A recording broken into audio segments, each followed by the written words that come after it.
Se nós não conectarmos a escatologia, o estudo do final dos tempos, com a lei, com os salmos e com os profetas, nós não vamos compreender as revelações que estão na palavra, mas que Deus está esclarecendo para a igreja no final dos tempos.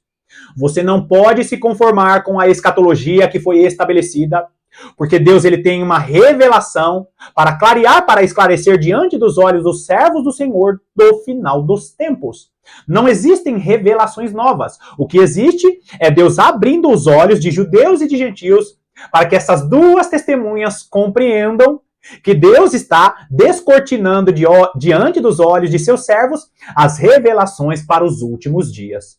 Se você ama a palavra de Deus, você vai meditar com sinceridade, não para ficar brigando e discutindo para mostrar quem é melhor de Bíblia, mas você vai colocar diante do Senhor na sua vida de oração todos os estudos que você tem acompanhado aqui, todos os estudos que você tem lido, que você tem feito, porque Deus estará acendendo a sua lâmpada para que você compreenda o que Deus tem para essa igreja que será os 7 candeeiros, será os 7 castiçais de ouro no final dos tempos que estará iluminando este mundo. Esse é o segundo vídeo da série, dessa pequena série, a respeito das profecias que Deus tem para a igreja nos dias de Noé. Seja muito bem-vindo a mais essa meditação do canal A Lâmpada para os Meus Pés.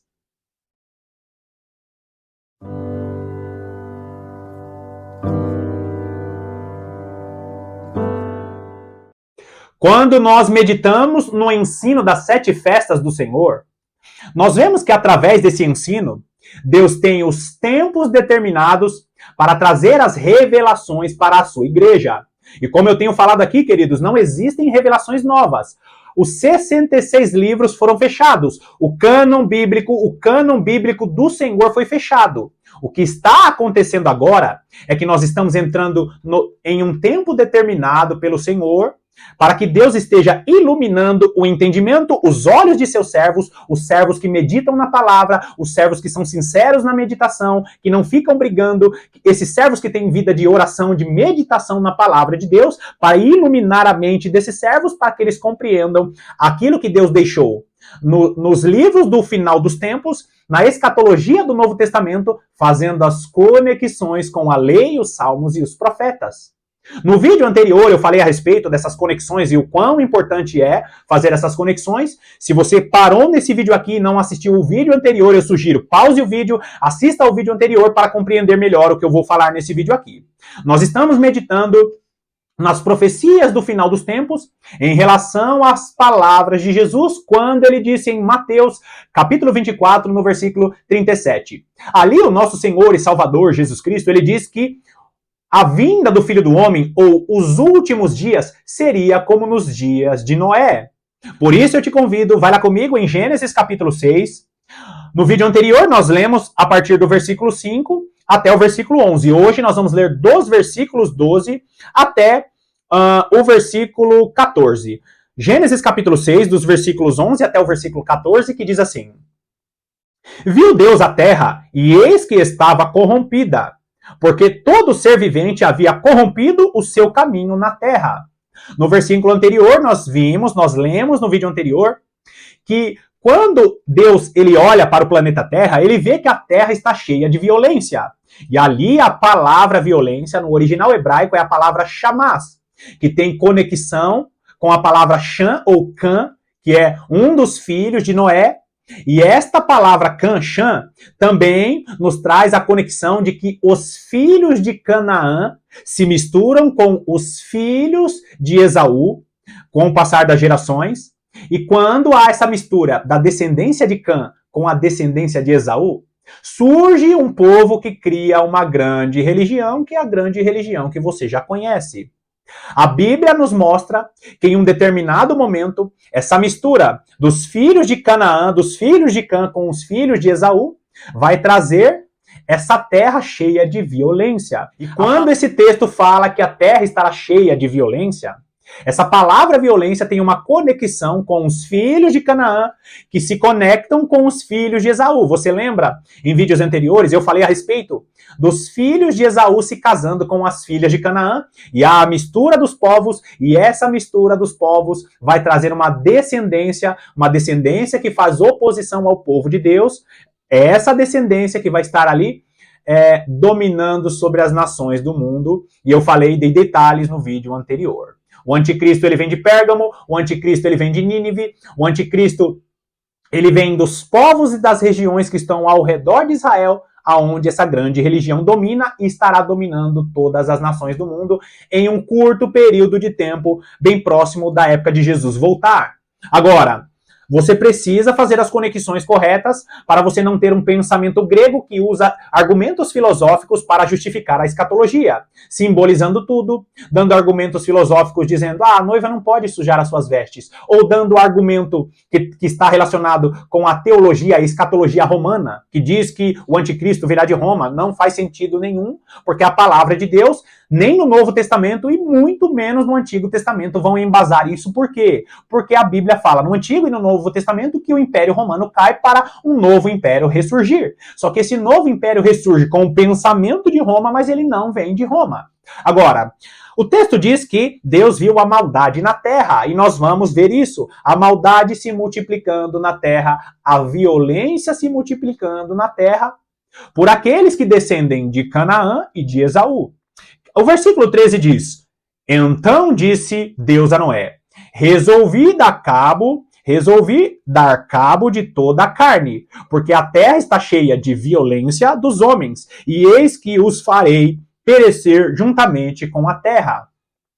Quando a Bíblia nos mostra que na época de Noé a terra pereceu, não está falando a respeito de uma terra que foi destruída. Deus, através do dilúvio, ele reconfigura o planeta Terra. E mais uma vez, a escatologia, o estudo do final dos tempos que fala que a terra será destruída e que nós viveremos novos céus e nova terra no sentido de uma outra terra, isso não está na palavra de Deus. Porque quando Deus fala que terão novos céus e nova terra, está falando a respeito do quê? De uma terra que será reconfigurada. O papel de parede da terra será reconfigurado. Os céus e a terra serão enrolados como pergaminho, porque Deus estará trocando, revestindo a terra, assim como nós, de uma incorruptibilidade. Deus não desiste de sua criação.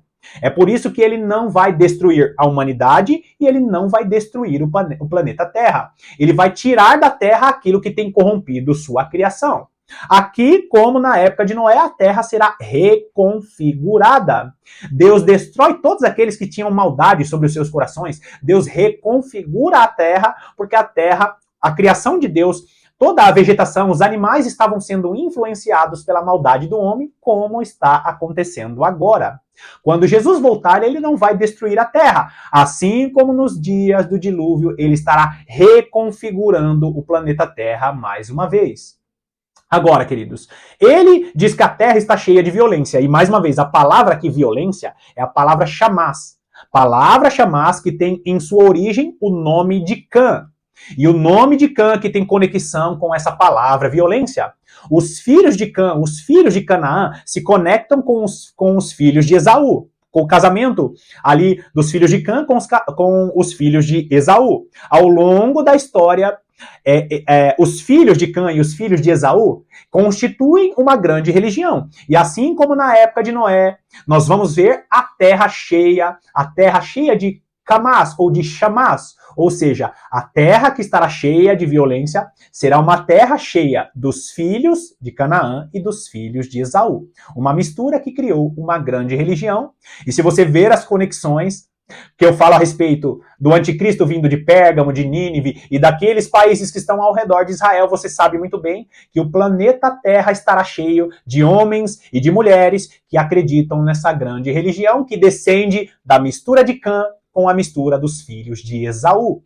Agora, queridos, a terra estará cheia de violência com essa descendência que faz oposição ao povo de Deus. Olha o versículo 14. Faze uma arca de tábuas de cipreste. Nela farás compartimentos e a calafetarás com betume, por dentro e por fora.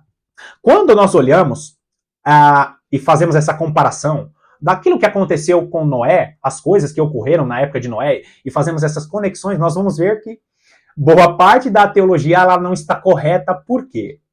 Porque quando você olha para o dilúvio, você vai ver que o dilúvio, ele acabou arrastando e levando à perdição e levando à morte aqueles que eram ímpios. A teologia tradicional diz que o dilúvio é um dilúvio que vai arrebatar, ou como o texto diz, como nos dias de Noé, foi como nos dias do dilúvio, as águas do dilúvio vieram e uns foram tomados, e a teologia tradicional diz que os tomados são arrebatados. E nos próximos vídeos eu vou mostrar para você que o tomado ali não é tomado de arrebatamento. Um judeu que conhece a palavra de Deus, que conhece bem esse texto de Noé e faz a conexão com o que Jesus Cristo falou em que Jesus Cristo falou em Mateus e em Lucas, você vai ver que eles acham um absurdo essa escatologia. Por quê? Porque os profetas, a lei e os salmos, os profetas não confirmam essa teologia do deixados para trás, por exemplo. Você conhece muito bem o deixados para trás. A teologia diz que, a teologia tradicional diz que, como nos dias do dilúvio, a igreja será arrebatada. Aí Jesus fala, um estará no campo, 2 estarão no campo, e um será tomado e o outro deixado. A teologia tradicional diz que o tomado é aquele que será arrebatado, e o deixado é aquele que ficou aí na grande tribulação enquanto a igreja estará nas bodas do Cordeiro. Quando, na realidade, se você olhar o que o dilúvio promove, o dilúvio ele vem para tomar aquele que é ímpio, que é aquele que é descrente. Depois nós vamos abrir Mateus e o texto de Lucas nos próximos vídeos e eu vou mostrar isso. Mas primeiro nós precisamos entender o que Deus ele revelou primeiramente para Noé. Deus revela para Noé dizendo, olha, vocês precisam construir uma arca. Quando nós olhamos para essa arca que foi construída, é uma arca que ela não saiu do planeta Terra. A arca do Senhor é aquilo que conduz a igreja no meio do dilúvio. E o que vai conduzir a igreja no meio do dilúvio, que é a mesma coisa do deserto dos povos. Irmão Paulo, o que é o deserto dos povos? O deserto dos povos são lugares ermos em que a igreja estará no meio das nações, sendo guardada e protegida pelo Senhor. Quando nós falamos dessa arca no meio do dilúvio, é justamente a igreja que estará no meio dessa agitação das nações, porque o dilúvio nada mais é do que o bramido do mar. Você lembra quando Jesus Cristo fala, nesse mesmo texto de Mateus 24, que vai acontecer o bramido do mar e a perplexidade das nações por causa desse bramido do mar? Então, o bramido do mar não são apenas tsunamis literais, só que povos, línguas e nações na palavra de Deus são representados por essas águas dos mares. Você vai ver isso escrito em Apocalipse. Nós vamos ver o texto, se não me engano, é Apocalipse 18 ou Apocalipse 19, eu vou deixar aqui a referência. Os mares, povos, línguas e nações serão agitados. Deus estará agitando as nações com esse dilúvio, com esse tsunami, e as nações ficarão em perplexidade por causa desse agitar dos mares. A perplexidade, o bramido do mar, é justamente esse agitar que Deus estará promovendo nas nações. E a igreja, com a arca de Deus, estará no meio desse mar, porque a igreja não será enganada, não será levada pelo dilúvio. Queridos, a arca do Senhor hoje, espiritualmente, na aplicação espiritual, é a própria palavra de Deus. Nós seremos conduzidos pelas 2 asas da grande águia.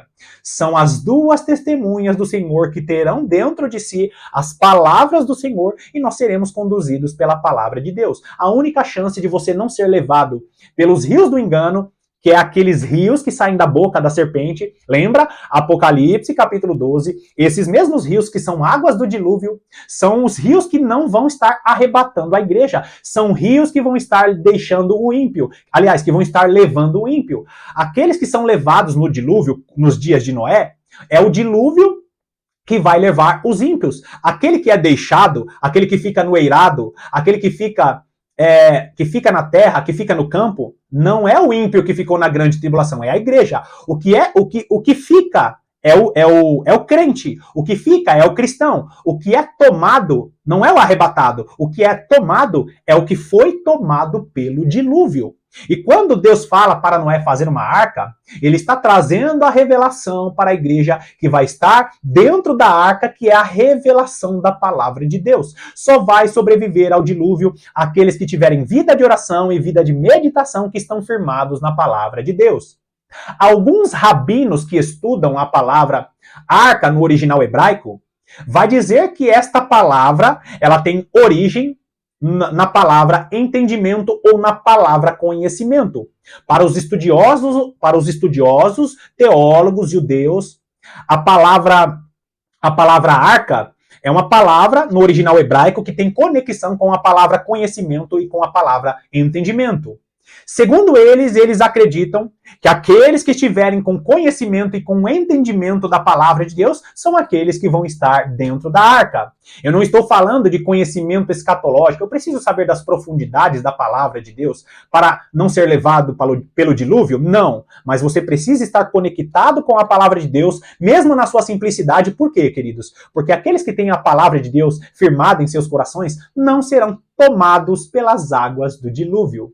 Linda essa revelação, por quê? Porque nós estamos entrando na arca de Deus, assim como Deus, ele protegeu, guardou Noé e sua família, ele vai estar protegendo no final dos tempos aqueles que estiverem na arca do conhecimento de Deus ou na arca da palavra de Deus.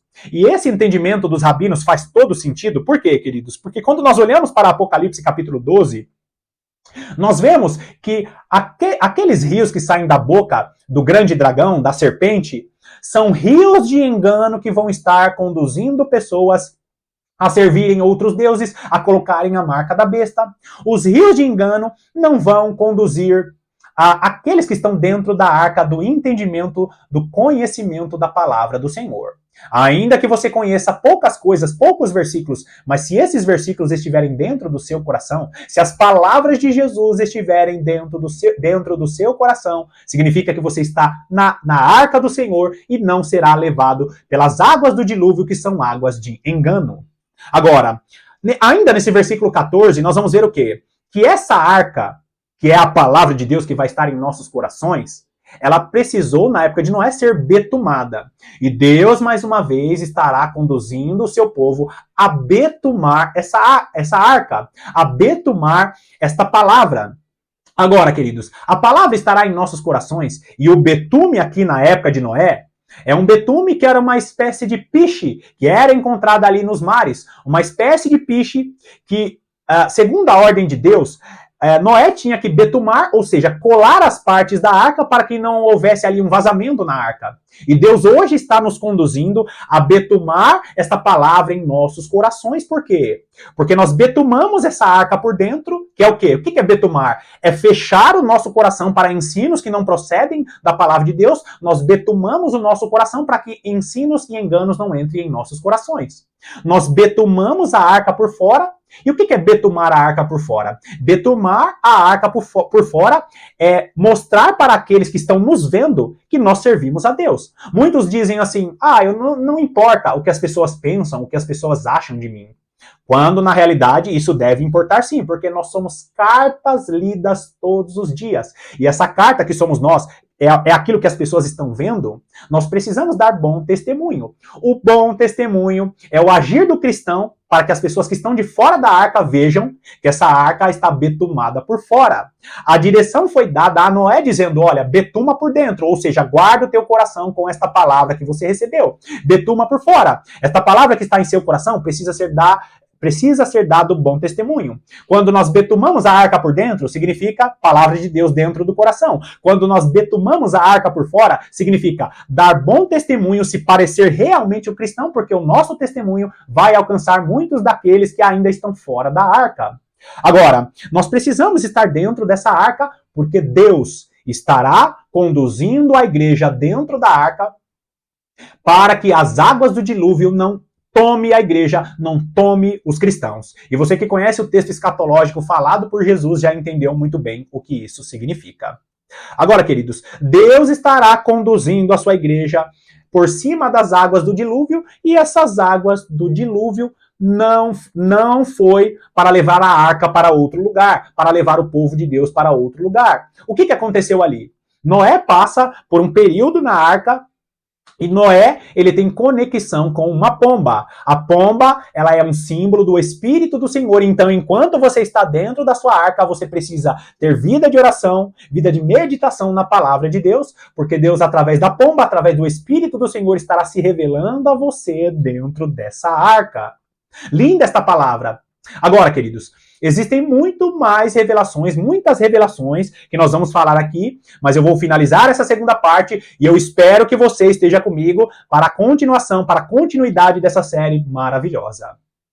Mais uma vez eu te agradeço pela sua companhia, que Deus te abençoe poderosamente e eu estou aqui te aguardando para a continuação dessa série abençoada.